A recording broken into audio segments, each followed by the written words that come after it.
Judy Baker, Book Marketing Mentor, here with another tip for author publishers. You might be asking yourself, do I really need a blog marketing system? Well, I think you do, and I'm going to tell you why. The whole reason for a system is it lets you streamline what you're doing. And if you're like most authors, you'd rather be writing than marketing or doing anything else for that matter. With a system, you can save yourself time and money. But just what is a system? It's a set of instructions.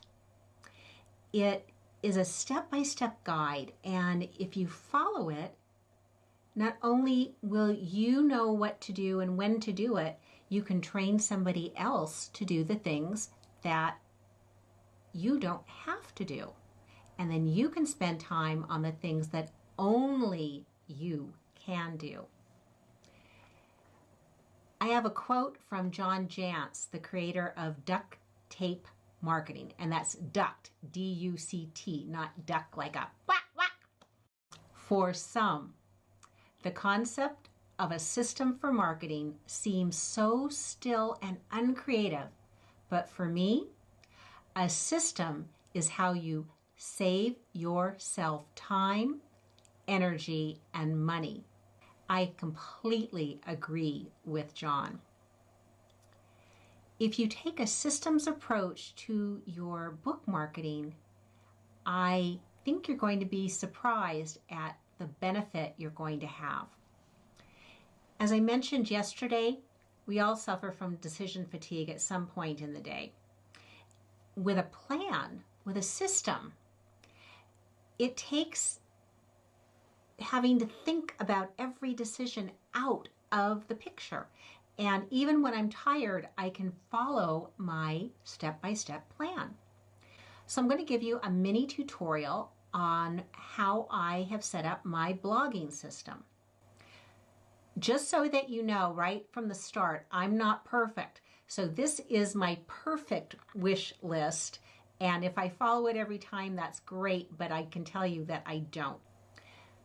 Begin by brainstorming, doing some research on keywords and phrases that your ideal reader would be searching for. I need to know the types of search terms that you want to type into Google or whatever other search engine you're using. Now remember, Google is a search engine, YouTube is a search engine, Pinterest is a search engine, Facebook is a search engine, Amazon, Goodreads, those are all search engines. And just what is search engine optimization? It's those terms that people are looking for. If I have a problem and I'm trying to find the solution, I'm going to type in that problem. I've given you some places where you can do that keyword search so that you know what those terms are that fit your market. There's Moz, M-O-Z, Keyword Explorer, Google AdWords Keyword Planner, Google Trends, Microsoft Bing Ads Intelligence, and WordTracker's free basic keywords demand. And there are links in the blog post. After you've done some research, make a spreadsheet and list all of those keyword search terms. Oh, and by the way, a keyword doesn't necessarily have to be just a single word. It could be a phrase. For instance, book marketing is a keyword. Book is a keyword, but book marketing is a keyword as well. So make a spreadsheet, and then you can track those words when you use them in your post. And it's a quick reminder that these are the keywords you want to sprinkle throughout each and every post. Now, you don't have to use every keyword that you come up with in every post, but you're going to use those top ones in your posts frequently. This will also match up later down the line with your categories that you are identifying your books under in BISEC, and with my identifiers, your ISBN numbers. So you've got a spreadsheet. Now you're going to brainstorm around ideas for blog posts based on those keywords and search terms. Then create a calendar for posting. Make it manageable. Some people post every day, and I'm telling you, this is a hellish schedule, and I don't think I will be doing it past January. You never know, I might. Something manageable for you. It could be once a week, once every other day. It could be every 2 weeks, but make it something you can commit to and stick with it, because people will start to expect when you are posting. The next step, and like all good writers, you're going to spend time being creative, writing your draft, and in a separate session, that's when you go back and edit. If you try to edit while you're writing, you are stifling yourself. We use different parts of our thinking when we're writing and a different part when we're editing. Separate the two. You'll feel better and your work will look a lot better as well. So you're scheduling time to write, you're scheduling time to edit. Include a call to action in every post. I heard a great call to action yesterday. I was listening to a podcast, and the call to action was to take a snapshot, a screenshot of me looking at that podcast and then posting it to social media with a hashtag that identified that podcast. And I went, oh, that's pretty simple. So a call to action can be sign up to get my blog. It could be sign up to get some sample of your work. Don't just say sign up for my newsletter. Nobody cares. Nobody wants to do that.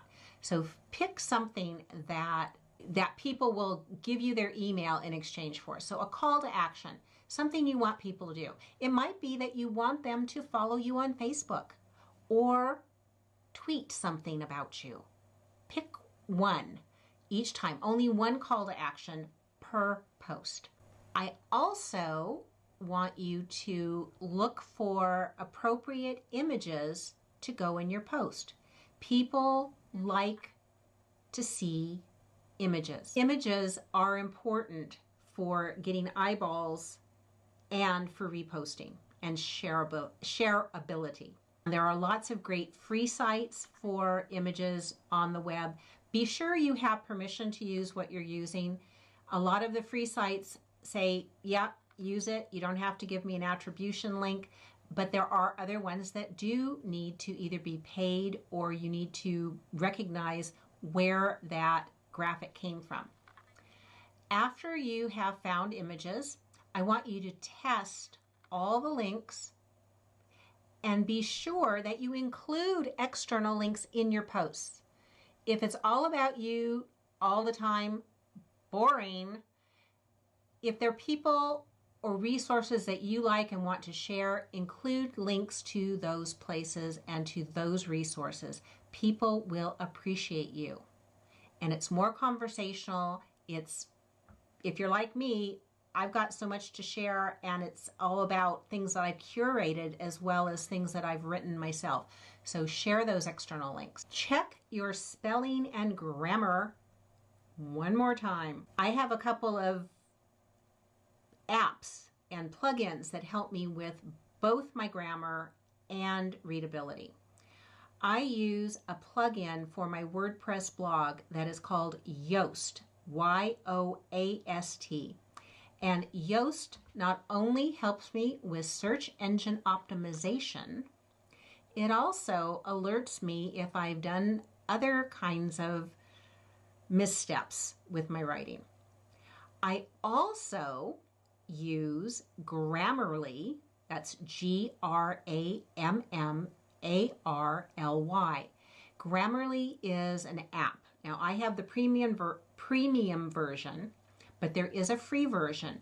And what Grammarly does is it goes through my writing and it makes suggestions based on whether or not I've used words and punctuation correctly. And in this post alone, in the written post, I think I found 7 or 8 little things to fix. Because I've been using Grammarly for close to 2 years, my writing has improved tremendously, and I don't usually come up with a lot of things that are glaring errors. But I'll tell you, using it has made my writing better, clearer, and easier for you to read. I want you to publish regularly. Prolific is better than perfection. So yesterday, right before I hit the publish button on my video, I saw a typo and I said, am I going to fix it? If it wouldn't have been 11 o'clock at night, I probably would have, but I was not about to start over, and it wasn't so critical that I do that. But in most cases, better to get it done than to fuss and fuss and fuss and never take action, never publish. After publishing a post, add a link back to that post on social media channels. After I publish this post, I'm going to go onto my main social channels, LinkedIn, Facebook, Twitter, and Pinterest. Pinterest for authors is great. I'm going to go back into those places and I'm going to have a link to my blog post on those social channels. So social drives traffic to my website, but there are people out there in the land of social media who don't know about me yet and who don't know about you yet, but they are hanging out on Instagram and Pinterest and Facebook and Google Plus and LinkedIn and Twitter. So go out where they are, but direct them back to your website. Now, I know there are some people who just build all of this stuff out on one of those social platforms, but you know what? You don't own that territory. And any one of those platforms can change, as has Facebook. So put your stuff on your site first. Don't ignore the social channels. You can repost a link at other times using programs or apps like Hootsuite, Buffer, Tweetdeck, TailWind. There's a bunch of others. With these time shifting apps, you can multiply the number of times your post goes out. So I'm not talking about the big blog post. I'm talking about a link that mentions that you have some new information and that points people back to your website. You can schedule multiple viewings, if you will, of that post link. So somebody who sees that link today at 7 o'clock probably isn't going to see it if it shows up again tonight at 11 a.m. So don't be afraid to multiply the number of times that you are posting. Watch for comments and respond to them. Do your best to respond within 24 to 48 hours after someone has made a comment. I use a spam blocking plugin on my website called Akismet. And what it does is it keeps some of those really gnarly, icky, spammy comments out of there. But real people can comment, but I do have a couple hoops to go through.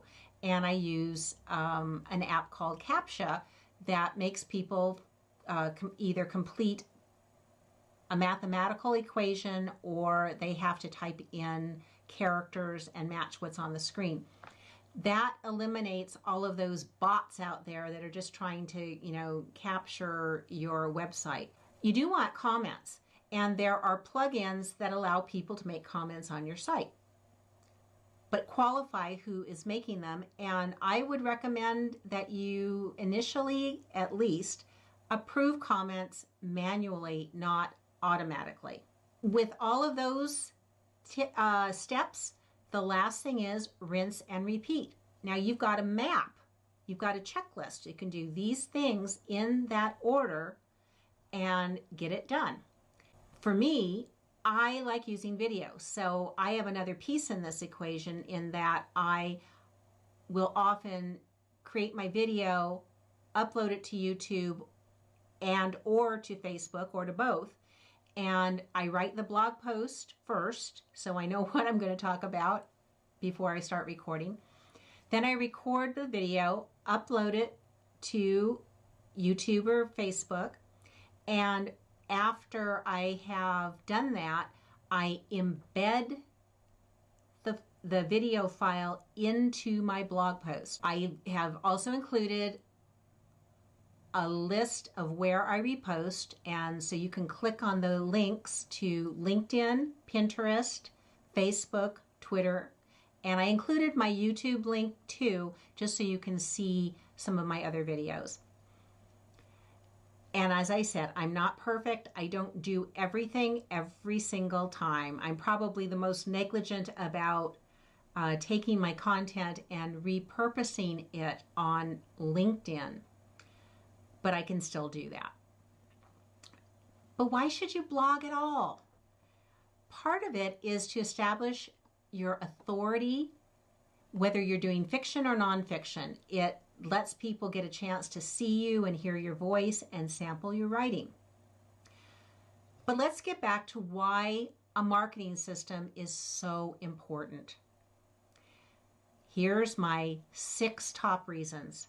It saves you time. You create a checklist of what needs to be done. It's easy to repeat. It helps track what works and what doesn't. It allows me and allows you to delegate. And it reduces errors. I've included a list of resources that I use in addition to some of the ones I've already mentioned. When I'm blogging, I use a combination of drag and dictate so that I'm not having to keyboard. And I also find that using dictate, using Dragon, when I do that, I resist the temptation to edit while I am creating. Dictating's awesome, and I dictate directly into my other favorite blogging app, Scrivener. I've spoken about Scrivener in other articles and posts that I've done. Scrivener is designed for writers. It's a way to capture ideas, to edit, move things around. And they recently, the company that created it, Literature and Latte, finally released a mobile version of Scrivener. I can write into my Scrivener projects, and you're probably getting to know me. I like things that I can access from any of my devices, whether it's my phone, my iPad, my little iPad mini, my desktop, or my laptop. And because I am storing all of my Scrivener documents and projects in the cloud in Dropbox, I can get to them anytime and I can edit them anytime. Saves me from having to know where did I put that. So check out Dragon, which is made by Nuance, Dropbox, which is free, and if you click on the link in my blog post, you can get a free account and some storage to get started using the cloud. Grammarly and Hemingway. What I've learned is systems save me time, they keep me on track, and I can hand things off to other people, which is what I'm going to be encouraging all of you to do at some point. You don't have to do everything yourself, and there's probably no way that you have enough time to do all of that. My bonus tip, batch what you do. If you could write several posts at one session and edit them, you're going to save time, because getting up to speed usually takes, a little fussing and hemming and hawing, as we all know. But batching will help get over that resistance that you might have at any time. Plus, you'll get more done in a shorter amount of time. My call to action today: please create a brainstorming document using keywords and post a screenshot of your document to your favorite social site with the hashtag Book Marketing Mentor in the post. Whether you write on a sheet of paper, whether you do it in a spreadsheet, whether you do it on the computer, however you create that brainstorming document for your blog, take a snap of it. Use your phone. Post that screenshot. Include the hashtag Book Marketing Mentor, and I'll see you tomorrow with another book marketing tip for authors. This is Judy Baker, Book Marketing Mentor. We help you with the planning, engagement, launching, and selling of your books. You'll find more tips at bookmarketingmentor.com. Happy blogging!